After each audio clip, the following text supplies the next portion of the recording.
Este museo es uno de los 5 museos del petróleo que existen en el planeta.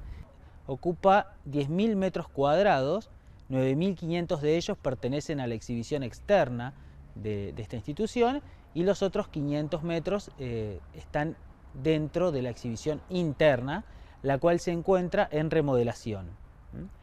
Este espacio, el sector externo, posee alrededor de 200 objetos que son principalmente los objetos de mayor tamaño y por ello mismo no pueden estar bajo techo. En lo que hace una parte del museo, ¿no es cierto?, a cielo abierto, es que muchas piezas que hoy componen el museo se han realizado acá en los talleres de YPF, ¿sí? Llámese fundición, llámese soldadura, llámese herrería y llámese tornería, ¿no es cierto? Rectificación, hay muchas piezas que fueron rectificadas, hasta se cromaba acá en Taller Central, se cromaban piezas, por ejemplo, unos tubos que se usan en perforación, todo cromado, se cromaban acá. Había un taller especial donde se cromaban todas esas piezas. Las varillas de bombeo, también se hacían las puntas de la varilla de bombeo, se hacían las roscas, donde es la base, digamos, como para perforar. Una vez que está perforado el pozo, ya el equipo que ustedes ven acá, con ese equipo, ya trabajan las varillas de bombeo y empiezan la perforación, a extraer el petróleo. Los aparatos individuales prácticamente venían también hasta el central y se reparaban, todo se reparaba. Tenemos allá, a pocos metros, tenemos las bombas que se utilizaban también en perforación. Esos venían a taller central, se sacaban todas las piezas que estaban inutilizadas y se volvían a fabricar de nuevo. Mi padre empezó a trabajar en YPF en Caleta, Córdoba, y era un lugar donde los buques que venían de Buenos Aires llegaban cerca para que la gente pudiera bajar, y así como nosotros pudimos estar en el lanchón que ustedes están viendo. Se llegaba a la punta del muelle, acá en kilómetro 5. La gente gozaba de su licencia anual, ¿no es cierto? Y entonces la forma en que viajaba desde la zona hasta Buenos Aires eran los barcos petroleros de YPF. El sistema de embarque, como no teníamos puerto, era muy peculiar. Se hacía en un cajón, primero del muelle a uno de esos lanchones, y de los lanchones al cajón.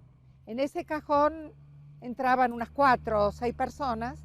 Ese cajón era izado por una grúa hasta el barco, y en el barco depositaban a la gente que viajaba. Y se viajaba así, porque yo viajé muchísimas veces así, y acá mi compañero también. Era la única forma en que se viajaba, y así se viajó por el curso de muchos años, ¿no es cierto?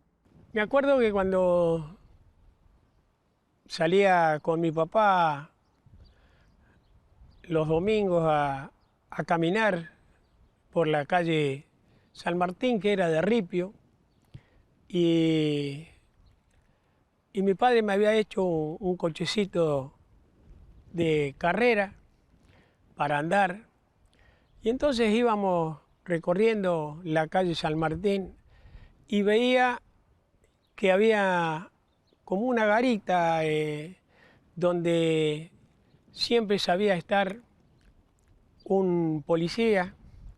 En la mayoría de los campamentos había mucha gente del norte, gente que venía de Catamarca, La Rioja, Salta, de Jujuy. También venía gente que venía del litoral, de Chaco, de Misiones, de Corrientes, y se juntaban en un principio con alemanes, con rusos, con búlgaros, con yugoslavos, que fueron los primeros que vinieron a pelear en esto de sacar el petróleo. El Museo Nacional del Petróleo pertenece a la Universidad Nacional de la Patagonia San Juan Bosco. Inicialmente fue creado por Yacimientos Petrolíferos Fiscales en el año 1987, cuando se conmemoraba justamente los 80 años del descubrimiento del petróleo. Luego, con la privatización de esta empresa, fue pasado este edificio, así como otros con identidad social, a la universidad. Su contenido es bastante interesante, ya que representa todo lo que es la industria petrolera de antaño y su repercusión social y cultural dentro del ejido local, regional y nacional.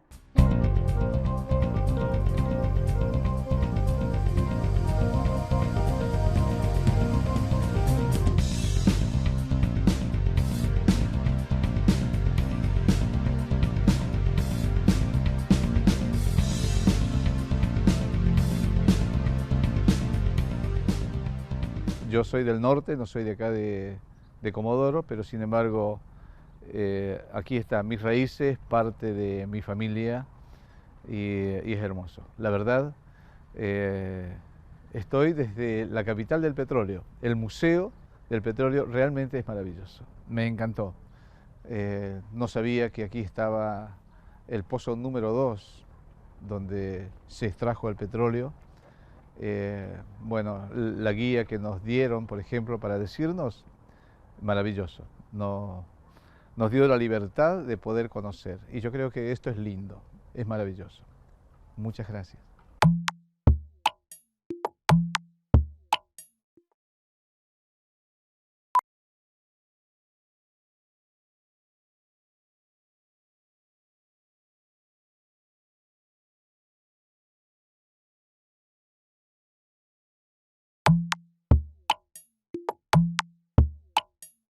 Este monolito nos indica el lugar exacto en el que se realizó la segunda perforación de la ciudad de Comodoro Rivadavia.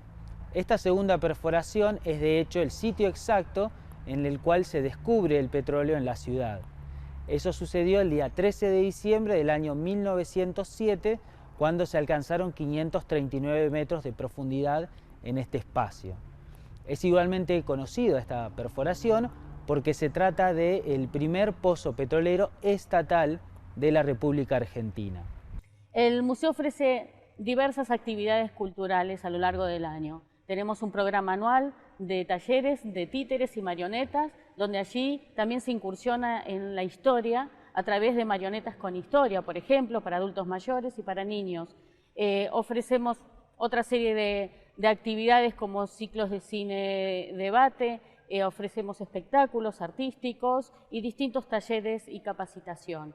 Las mujeres que llegaban a veces estaban embarazadas y tenían a sus hijos en galpones o en carpas, como Ana Cristina Solner de Fuch, que tuvo a su hijo en una carpa al costado de la torre que está acá mismo. Nosotros quisimos hacer un homenaje a estas mujeres que tuvieron sus hijos sin ningún tipo de asistencia médica. Así que los invito a disfrutar este corto que lleva por título Nacimiento en carpa. Yo estoy muy bien, pero ¿tú qué haces caminando aún con este embarazo tan a punto de terminar? Sí. Tú dime, ¿cómo te sientes? Mira, mi pancita, mira, vení, tócame. A ver. Ay, pero esta panza está muy dura. ¿A dónde vamos a parar? ¿A dónde vamos a parar? Ay, por favor, ¿qué podemos hacer? Emilia, tú.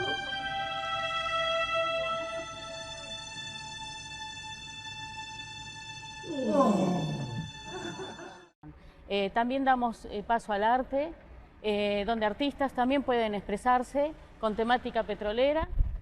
Justamente agradecemos a un artista chileno que estuvo aquí en el museo hace un par de años y nos regaló un mural bastante interesante donde cuenta un poco la historia local. Bueno, acá el proceso creativo fue...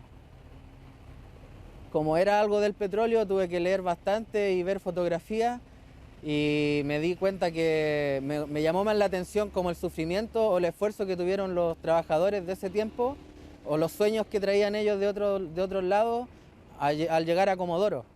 Eso me interesó bastante y por eso quise comenzar como con un perfil de un hombre, de un trabajador, la fuerza de los engranajes, después comienza como con lo que fue el pueblo, las casas y eso más que nada. No quise como reflejar tanto como el petróleo en sí, sino que más bien el trabajo que los hombres comenzaron en 1907. Mi padre todavía trabajaba en Caleta, Córdoba, y de ahí lo mandaron al campamento del Trébol. Y eso, bueno, el campamento es algo que no todos saben cómo fue, cómo se hacía. Y los campamentos son o fueron más completos que un barrio, porque el campamento tenía la escuela, tenía la enfermería, una enfermería grande, tenía las oficinas para la gente que ya se empezaba a sentar en el campamento, y la mayor parte de los campamentos eran de 30 o 40 familias. Tenemos la lancha, la 18, la famosa 18, que es una de las lanchas que más años ha trabajado en las puntas del muelle de YPF. Yo me recuerdo de chico que me han llevado incluso porque mis padres, mis tíos y vecinos han trabajado en esta lancha. No solamente han trabajado en amarrar los buques, ¿no es cierto? Tratar de traer la lingada para amarrarlo al muelle de YPF, sino que ha hecho actos de arrojo. O sea, ha salvado gente que estaba perdida en alta mar, ha hecho salvataje, le puedo nombrar a un tío mío que ha salvado varias personas en la punta del muelle y ha cruzado la lancha por abajo, ha pasado por abajo de la lancha y salir por el otro lado del buque petrolero. Tal es así que tenía varias medallas y diplomas con respecto al salvataje que ha hecho en la punta del muelle.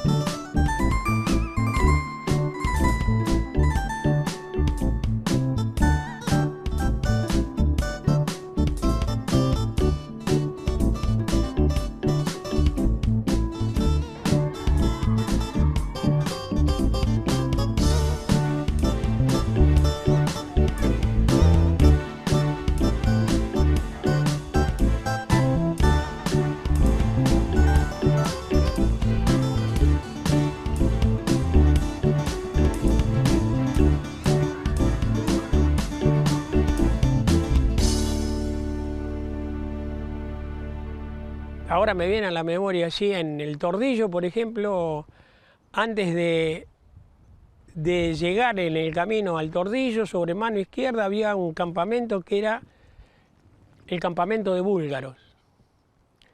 Y cada vez que había un festejo o se hacía el club del campamento, hacía un baile, a los primeros que se invitaban era a los europeos, que por supuesto ya estaban cancheros para hablar más o menos el idioma argentino. Ellos también los que fueron enseñando a los chicos en la escuela la danza que ellos tenían, que era la que los representaba, digamos, en la forma de baile.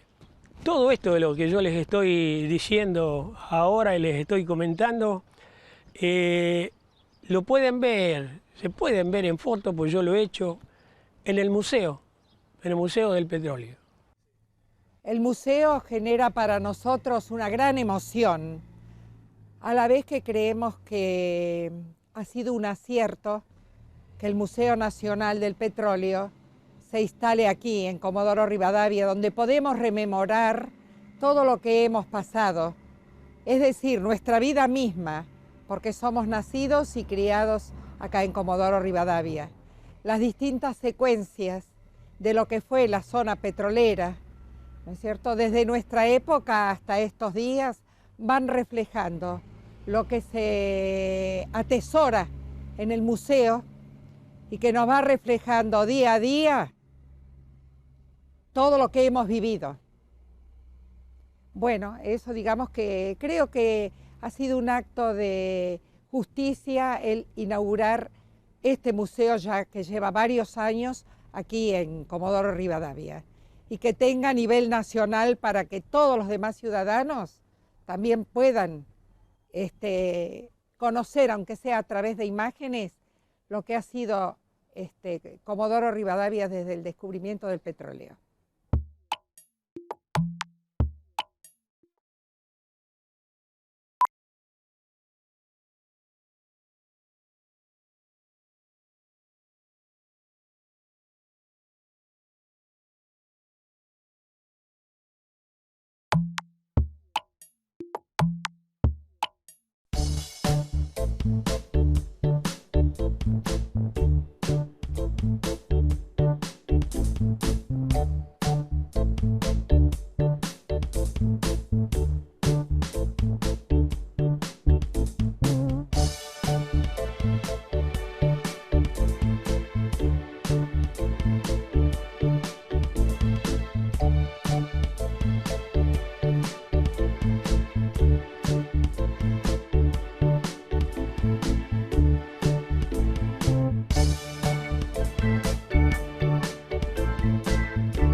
Los pequeños trencitos que les decíamos la zorrita, ¿no, Miguel?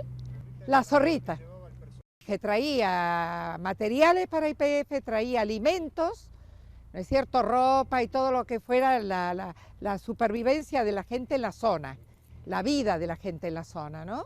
Y se transportaba todo con eso, desde los barcos petroleros al muelle, del muelle a los trencitos y zorritas estos, y de ahí a almacenes.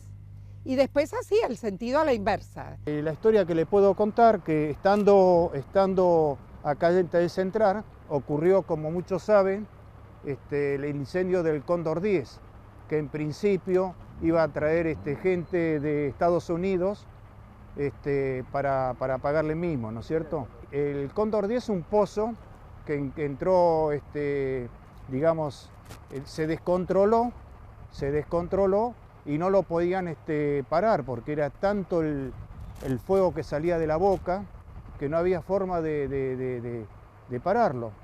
Entonces acá en la parte técnica y la jefatura optó, como lo que ustedes están viendo ahora, ¿no es cierto?, que ahora es un tramo muy corto de la vía Trocha Angosta, donde se desplazaron estas dos piezas, ¿no es cierto?, hasta la boca del pozo, ¿sí? Una vez que juntaron las dos piezas, luego con una válvula pudieron ahogar el pozo. Y bueno, después de ahí las tareas suplementarias que vinieron luego fueron un poquito más fácil de dominarlo, ¿no es cierto? Fue un trabajo de mucha gente y mucho sacrificio, porque se imagina usted, se trabajaban las 24 horas para poder hacer estas piezas.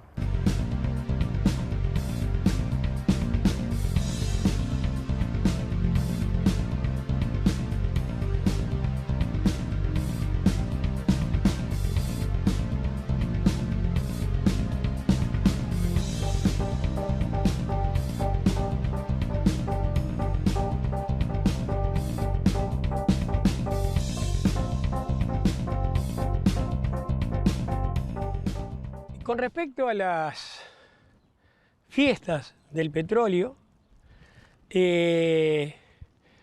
cuando por primera vez en 1947 se elige la primera reina nacional del petróleo, nació en Manantiales Verdes, Marta Cande Padrós. Y fue realmente algo que todo el mundo aplaudió hasta cansarse y lo festejó porque era algo que YPF se lo merecía. Y estas fiestas del petróleo se hacían que el 11 o 12 de diciembre se hacía la elección y se elegía la reina del petróleo, que se presentaba el 13 de diciembre. Pero un mes antes, en cada campamento, se iban anotando las distintas chicas que habían en el campamento y se hacía un baile y se hacía el desfile de todas las participantes para reina del petróleo y se elegía la representante de cada campamento. En otro baile que se hacía ya más cerca del 13 de diciembre, ahí pasaban todas las que habían elegido los campamentos y se elegía quién iba a representar a YPF como reina del petróleo.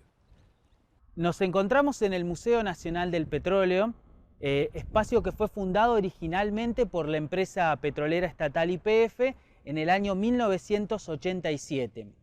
Se utilizó en ese periodo el sitio en el cual se realiza la segunda perforación de la ciudad y la primera de ellas que tiene resultados. Es sencillamente conocido en Comodoro como el Pozo número 2.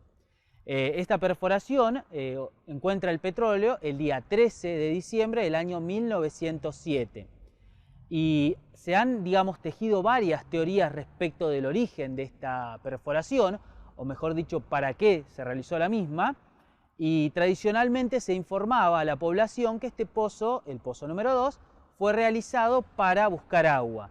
Sin embargo, hoy en día conocemos que se realiza la perforación para buscar directamente petróleo en virtud de que el Estado necesitaba un yacimiento propio para dedicarlo a las necesidades de la defensa. Justamente conocemos que el mito del agua fue creado entonces para encubrir de cierta manera o para no llamar la atención de las empresas petroleras privadas y que no se interesen por el territorio de Comodoro Rivadavia.